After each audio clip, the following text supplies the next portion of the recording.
Our next speaker, as I announced earlier, is someone who has not spoken here before, and this is why I'm particularly pleased to announce as our next speaker now, His Highness, the Emir of Qatar. I think the fact that you, sir, decided to come here and speak to us is a demonstration of the issues that plague your region, the Middle East and the wider Middle East. And I'm sure this audience is extremely interested in hearing your message and listening to your statement. May I invite you to speak to us, please.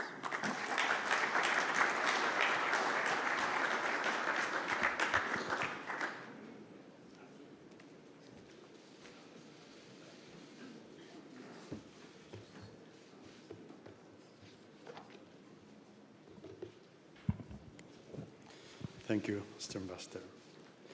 Ladies and gentlemen, it gives me great pleasure to address this distinguished audience.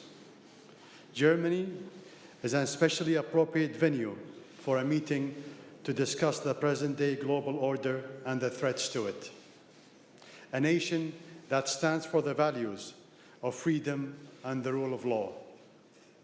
Germany is also a major pillar for the European Union, seen by many as a bastion, coexistent, and transnational cooperation. While all of us here are aware of the challenges facing the EU, we in the Middle East, and I'm sure it's elsewhere, EU as proving that peaceful, coexistent, and collective prosperity are possible in the aftermath of horrific conflicts. As a body, the EU demonstrates that a union can establish shared security based on mutual interest, even amongst people who tore themselves apart in war. Like it or not, Brexit is an example of a peaceful resolution of differences. No diplomatic ties were cut, and no blood was shed. There is a lesson here for us in the Arab region. The European Union provides a framework for regional governance and the peaceful arbitration of disputes. This framework is sorely needed in the Middle East. Today, many governments and international powers act with impunity, without regards for human rights. The lack of accountability for good governance is widespread. It's no wonder why people are losing hope. Individuals who would otherwise have stood trial for war crimes against their own people are possible candidates in presidential elections. Audience such as yourselves must be able to see how and why many people, entire nations, are losing faith in the international accountability. They think, arguably right, that many of the global mechanisms for conflict resolution and the maintenance of rights have been paralyzed and sidelined. My region provides many examples. Palestinians since the Nakba 70 years ago, situation in Syria, Libya, Yemen, Somalia, and Afghanistan. The suffering of the people in my region may appear distant to an audience in Munich, but the waves of refugees make these injustices a European concern. And the darkness of terrorism now casts a shadow on the entire world. Suffering and injustice pave the way for terrorism to flourish. Evil actors will twist religious dogmas to poison the minds of desperate people. Extremist religious doctrines pose undeniable challenges to all of us. They exist in every culture, and Islam has no monopoly on them. It is clear that we are obliged to combat religious extremism, but having said that, attributing violent terrorism to extremist ideologies it's too simplistic. It does not explain why violent extremism has become a major threat in my region, while extremist ideology can be found anywhere. The patterned failure of states in my region to provide basic needs to its people paved the way for extremism. So often, the very states which neglect basic needs also block every possible pathway for peaceful reform. Huge sections of the population in many Arab countries have been marginalized, given oppressive regimes the chance to use sectarianism as a tool to dominate multi-faith societies. To this, we must add the growing sense that the youth in my region hold that the world is defined by hypocrisy and injustice. To many in the Middle East, there is a feeling that the universality of human rights of post-war order always rang hollow. This is one of the most glaring consequences of failure to resolve regional conflicts and address grievances. People lose faith in their government and have no way to peacefully affect change. Today, as we speak, ISIS is defeated in Iraq and will soon be defeated in Syria. But the real battle, laying the foundation of peaceful coexistence, has yet to begin. We must turn our attention to the ending circumstances which afforded ISIS a continuous stream of willing recruits in the first place. These circumstances are complicated. In the Arab region, a group of leaders rising to power after independence had promised to deliver freedom, social justice, and Arab unity to their people.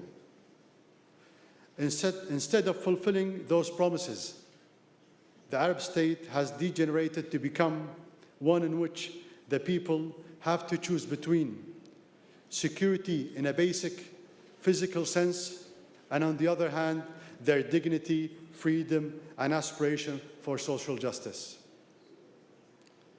Instead of wise leadership facilitating gradual reform, regimes corner people into fighting for their dignity.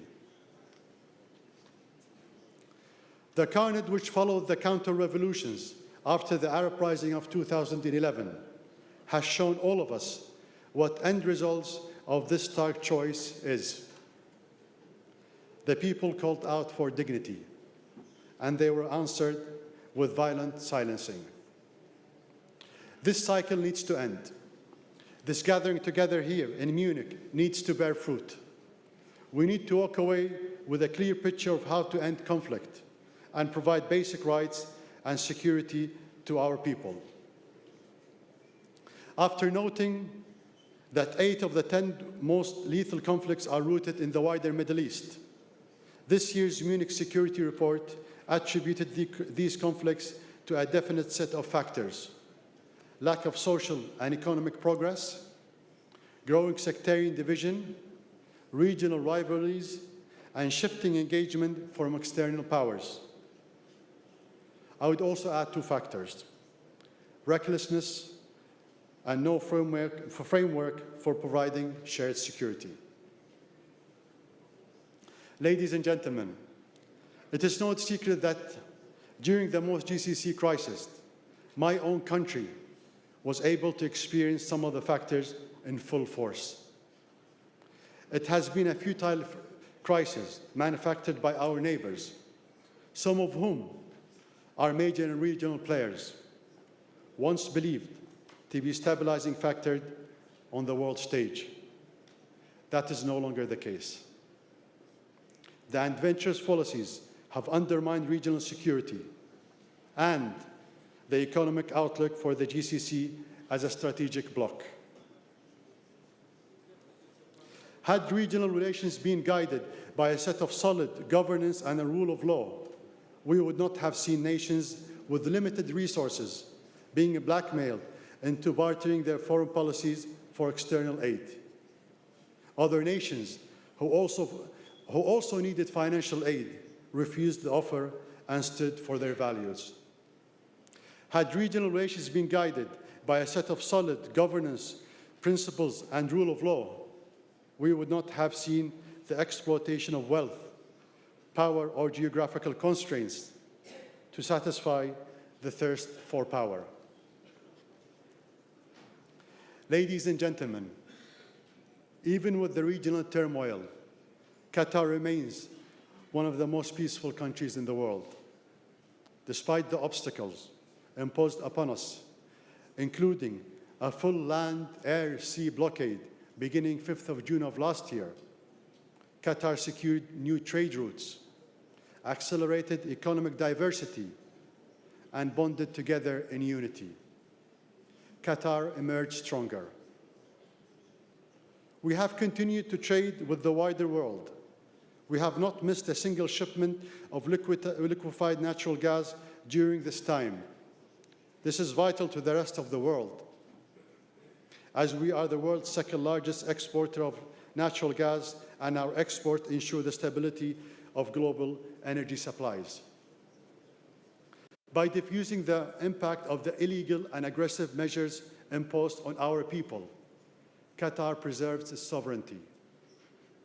This failed blockade shows how small states can use diplomacy and strategic economic planning to weather the storms of aggression from larger, ambitious neighbors.